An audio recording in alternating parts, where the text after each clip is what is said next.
Okay, we're going to do 334, page 334, number 6.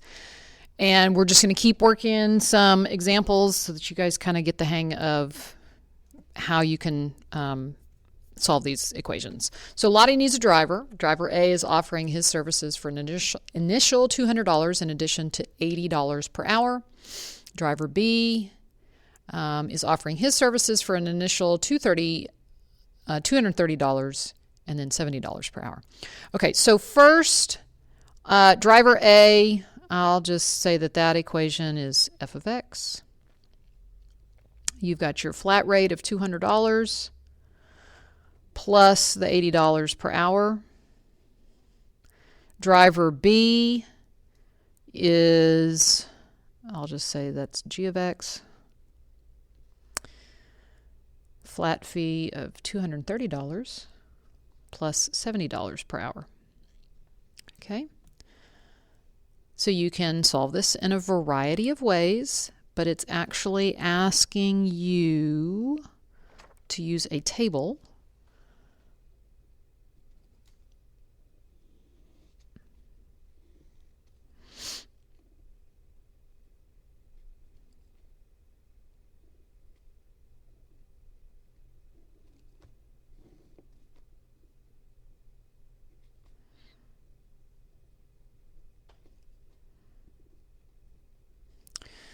Okay.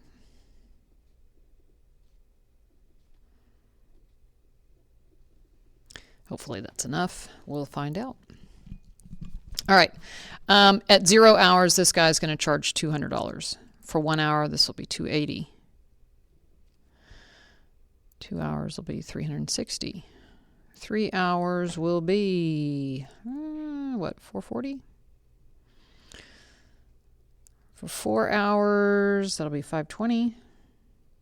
For 5 hours, $600. Wow. Okay. For no hours, just to get in his car, $230. For an hour, $300. 2 hours, $370.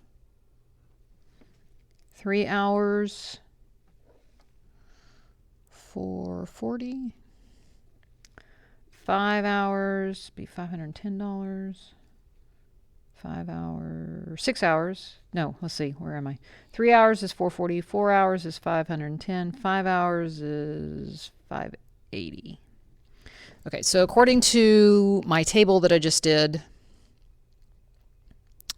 they intersect at 3 hours. Now I can make sure that that's correct by setting the two equations equal to one another.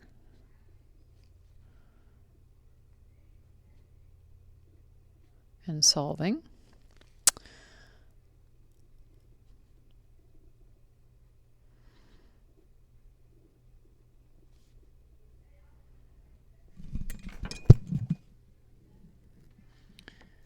That cancels there, that cancels there. 230 minus 200 is 30.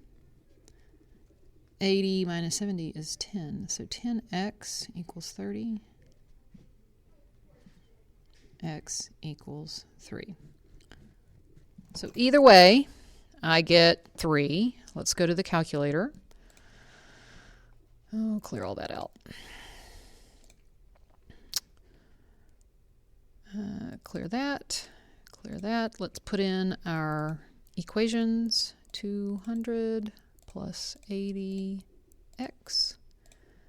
and 230 plus 70x. My window, 0 to 10 should be okay. My minimum y value is going to be 200 though.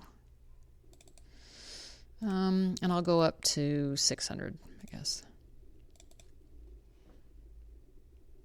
Go to graph. Okay. And that's where they intersect. I can take a look at my table. If I want to, this should be the same table that we generated over here. I can go to trace. And I think I'm going to run down the line a little bit. That's going to be somewhere in there. where I think that they are going to intersect. And I'm just not going to waste a whole lot of time zooming it in and all of that. So I'm just going to go straight over to second trace, which is the calculator menu. And I want to see where they intersect. So first curve, second curve, take a guess. Boom. They intersect at x equals 3 and y equals 440. So using the graph, I got the same thing as when I set them equal to one another, same thing as when I did the table. Okay, we're going to do number 10. This is one of those, you've got money in the bank, but you're not going to put any more money in, and they're drawing out money every month for some sort of automatic monthly payment. You can just eyeball this right here and notice that 700 is going to go into 2800 an even number of times, so it's not going to be hard to figure out that the x value is probably going to be 4. But let's just go ahead and do it the 3 ways that we've been learning. Let me draw my table first. Well, actually, let me give you the equations first. Okay. Over here is my first equation. F of x is equal to 2800 minus 700x, because x is the number of months that I've been withdrawing $700 for some automatic payment. And remember, the other line is going to actually be the x-axis, or y equals 0. Okay, because I want to know when my money is down to 0. Okay, because if you think of your graph, remember, money is on the y-axis, time is on the x-axis, and I want to know when does my money get down to $0. All right, so I can do it that way. I can also set the 2 equations equal to one another. Okay, which becomes fairly simple.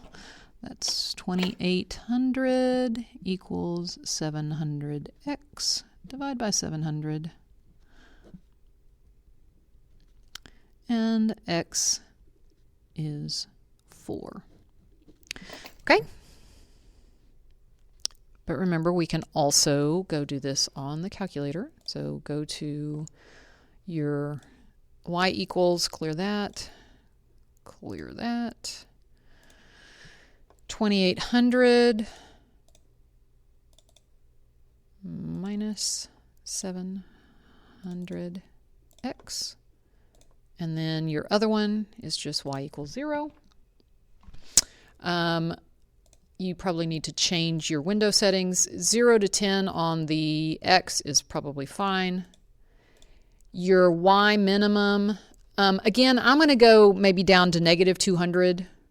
Maybe I'll do like negative 500, just because my axis is going to be a little bit bigger. Oh, hang on. I didn't like that.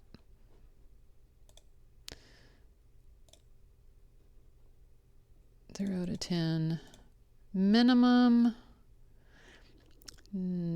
This is my problem. Okay, I need to hit a negative sign instead of a minus sign. We'll do negative, I don't know, negative 400. And then our biggest y value is 2800. Okay, go to your graph. And there we go.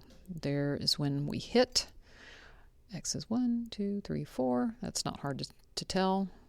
Second graph gives us our table.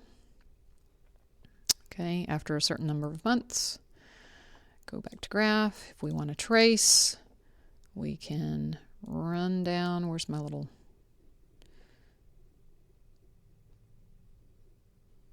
Let's see. Oh, there it is. Okay. So run along the line.